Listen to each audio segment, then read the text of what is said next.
Hello friend, welcome in this class इंसानस pro biology. तो आज यह HCU का वीडियो की जो है PYQ हम उसको डिस्कस कर रहे हैं और 2022 की PYQ को डिस्कस कर रहे हैं, जिसमें पार्ट ए को हमने डिस्कस कर लिया है। पार्ट बी पे हम लोग स्विच हो चुके हैं और पार्ट बी अभी तक हमने इसमें से 45 क्वेश्चन को डिस्कस किया है। तो चलिए इस वीडियो को देखते हैं। आज के वीडियो में जो बाकी आगे के 5 है उनको देखते हैं।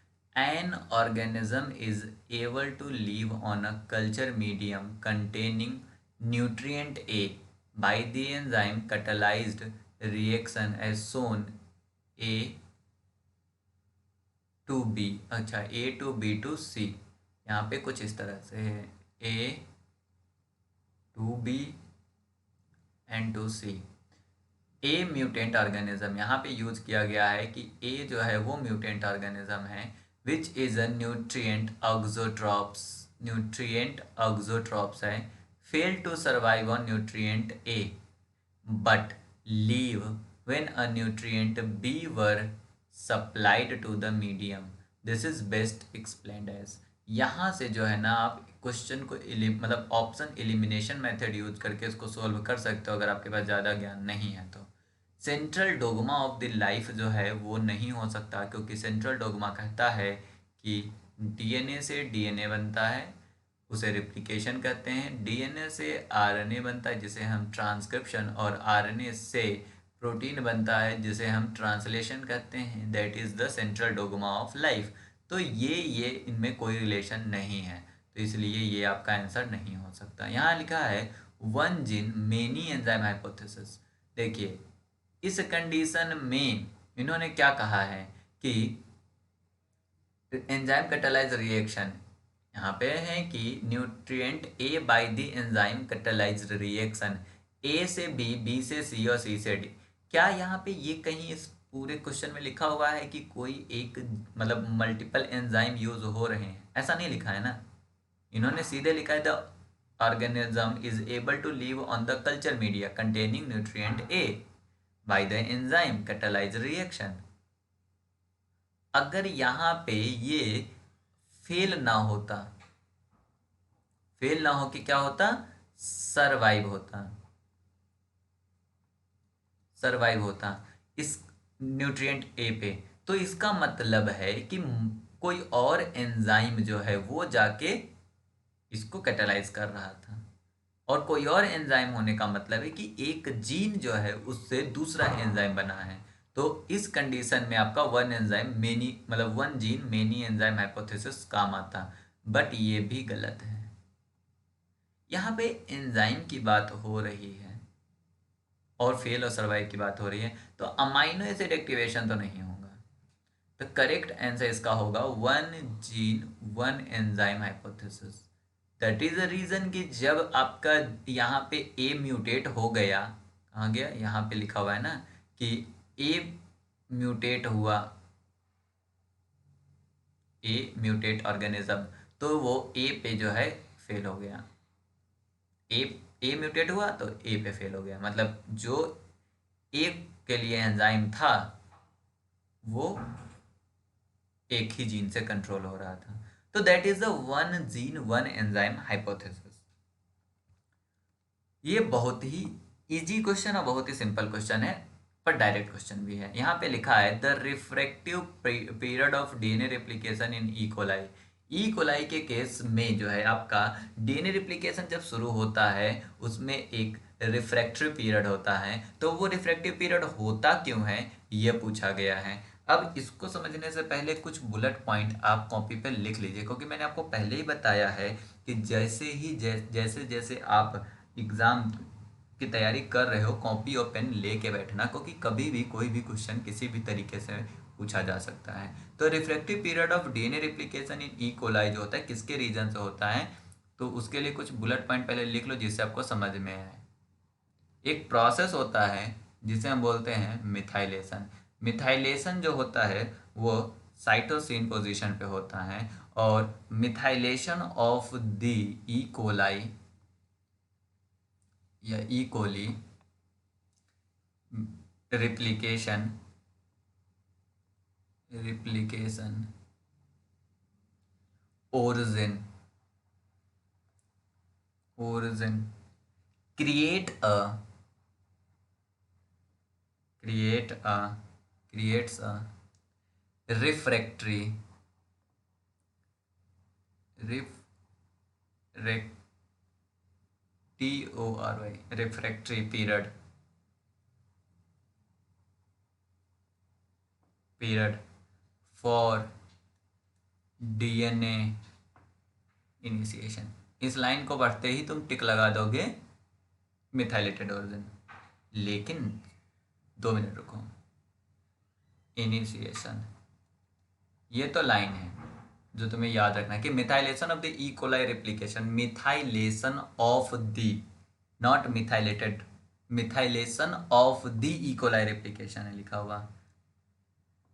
तो अगर मिथाइलेशन हो रहा होगा तो हमारा क्या होगा,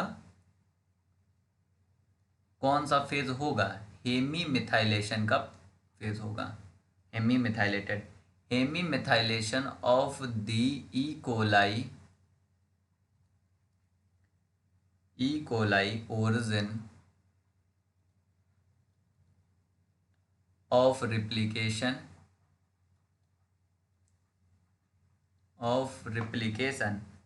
creates a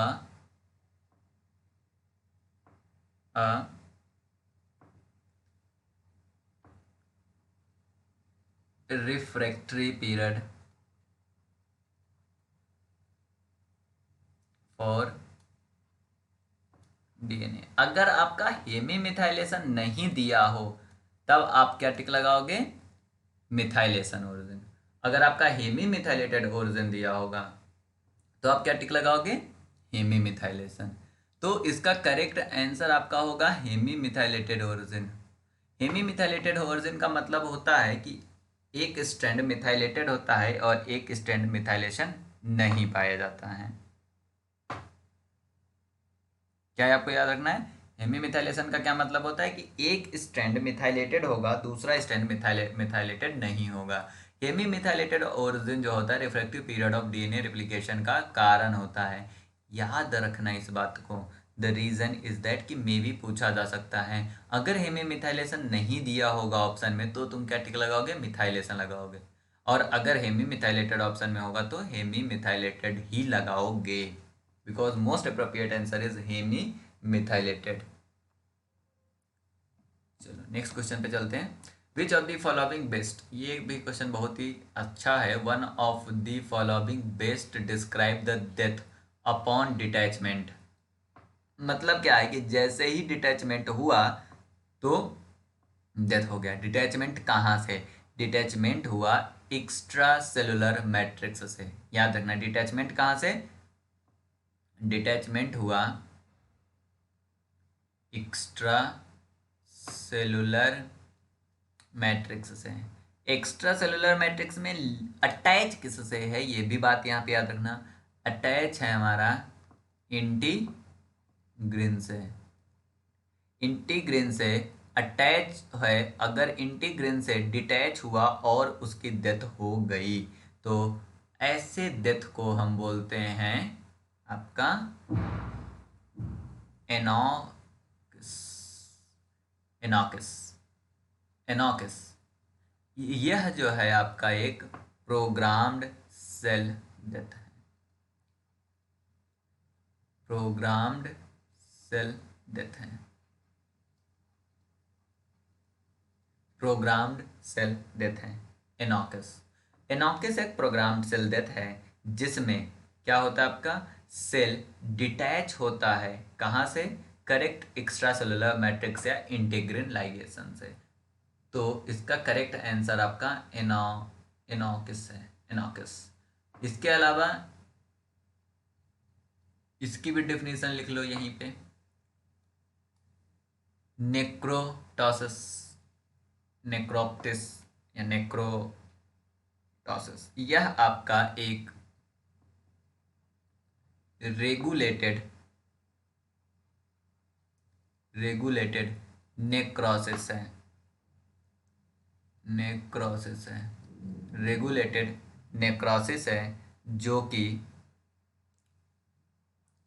mediated by death receptor, mediated by death receptor, death receptor से मीडिएटेड रेगुलेटेड नेक्रोसिस जो होता है उसे हम बोलते हैं नेक्रोटोसिस। यह चूंकि रेगुलेटेड है तो इसे हम क्या और बोल सकते हैं, programmed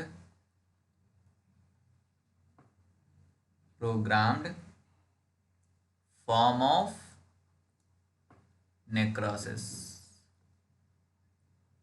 programmed form of necrosis, या इसी को हम क्या बोलते हैं, inflammatory cell death, inflammatory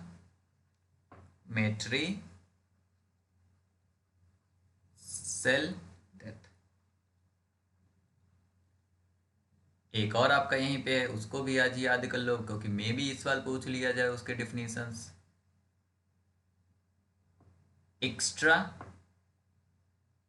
वेसन्स, the leakage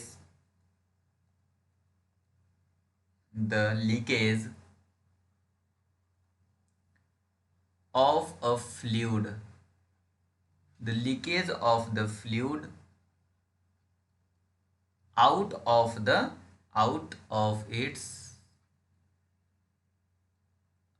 its contained space into the surrounding। Fluid जो होती है जहां पे उसको रहना चाहिए उससे लीकेज हो जाए तो उसे हम एक्स्ट्रा वेजेशन कहते हैं, वेजेशन। और मेटास्टेसिस क्या हो गया, मेटास्टेसिस तो बहुत ही ज़्यादा फेवरेट क्वेश्चन है हर एक एग्जाम का क्योंकि बहुत बार पूछा जाता है और इसका एक आंसर सीधा होता है the movement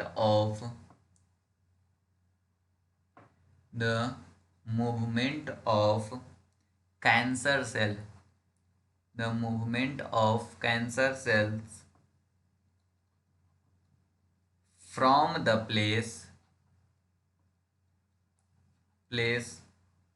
where they first formed, मतलब हो गया ओरिजिन से और दूसरे प्लेस पे जहां पे उसको इन्फेक्शन को बढ़ाना है उस पार्ट तक कैंसर के सेल का घूमना या जाना मेटास्टेसिस कहलाता है। बट जो आपका क्वेश्चन पूछा था उसका आंसर क्या है, उसका आंसर है एनोइकिस। चलिए ये क्वेश्चन डायरेक्ट था, अगर आपको याद है तो आप बता सकते हो, नहीं है तो नहीं बता सकते हो। Development of regionally distant cutaneous feathers in the bird is mesenchymal cell, इसका आंसर है मीजेनकाइमल सेल से आपका क्यूटेनियस फेदर्स बनते हैं, किसमें, बर्ड्स में। तो regionally distant cutaneous feather, regionally distant cutaneous feather जो है इसका डेवलपमेंट मीजेनकाइमल सेल से होता है। अगर आपको याद होगा तो बता पाओगे, नहीं याद होगा तो नहीं बता पाओगे। यहाँ पे है one of the following is not, देखो यहाँ पे क्या लिखा है, not a representative of archaea, तो इसमें से आर्किया का कौन सा रिप्रेजेंटेटिव नहीं है, तो आर्किया का कौन सा रिप्रेजेंटेटिव नहीं है, जो बैक्टीरिया होगा इसमें से देख लो बैक्टीरिया कौन है। बैक्टीरिया का जो नाम यहाँ पे सीधी सीधी आपने कभी न कभी पढ़ा होगा जो कि है थर्मोटोगा मार्टिमा, थर्मोटोगा मार्टिमा। थर्मोटोगा मार्टिमा जो है यह कहीं ना कहीं पढ़ा होगा, इसके पीछे मैं रीज़न आपको बता दूँ ये क्यों पढ़ा जाता है, क्योंकि यह एक hyper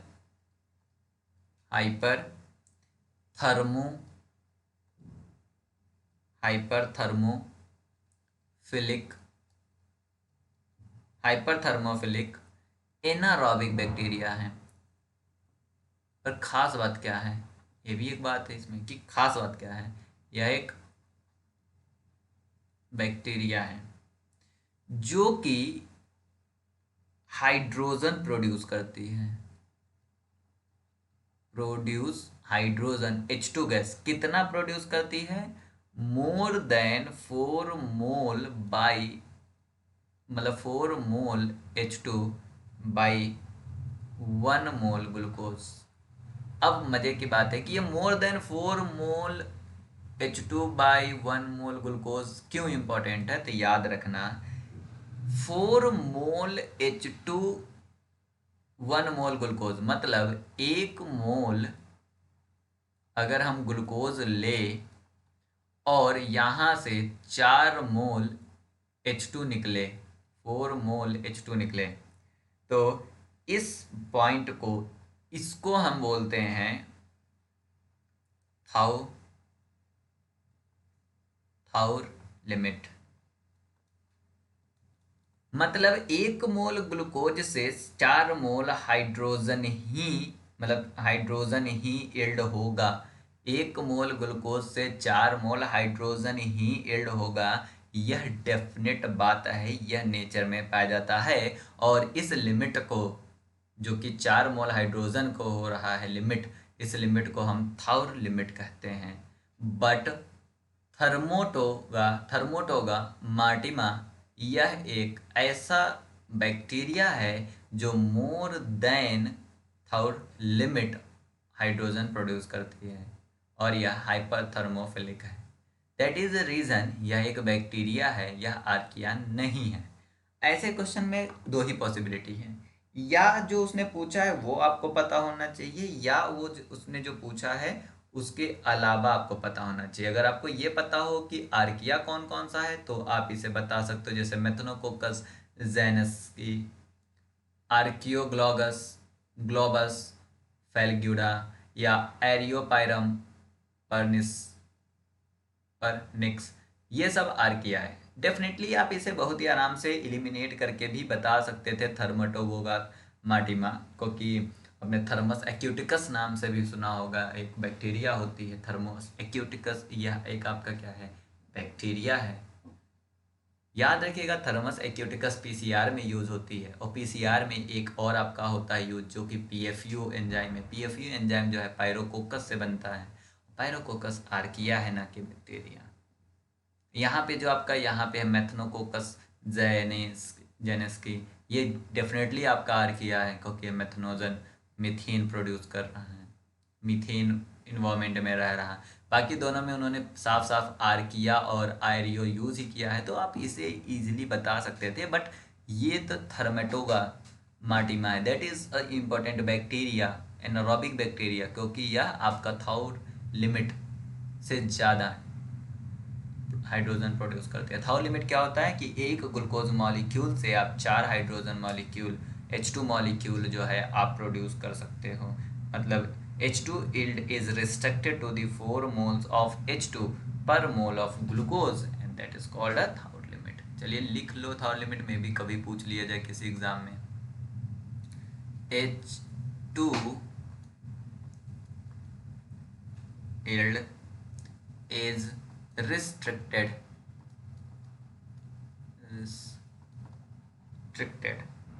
to 4 moles of H2 per mole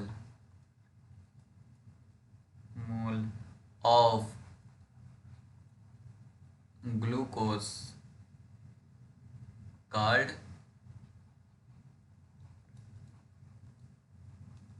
थाउर limit. अगर वीडियो में मज़ा आ रहा है, वीडियो समझ में आ रहा, लग रहा है कि वीडियो आपके लिए प्रोडक्टिव है, तो वीडियो को लाइक करके, चैनल को सब्सक्राइब करके एक अच्छा सा कमेंट करके जाया करो। Thank you for watching this video.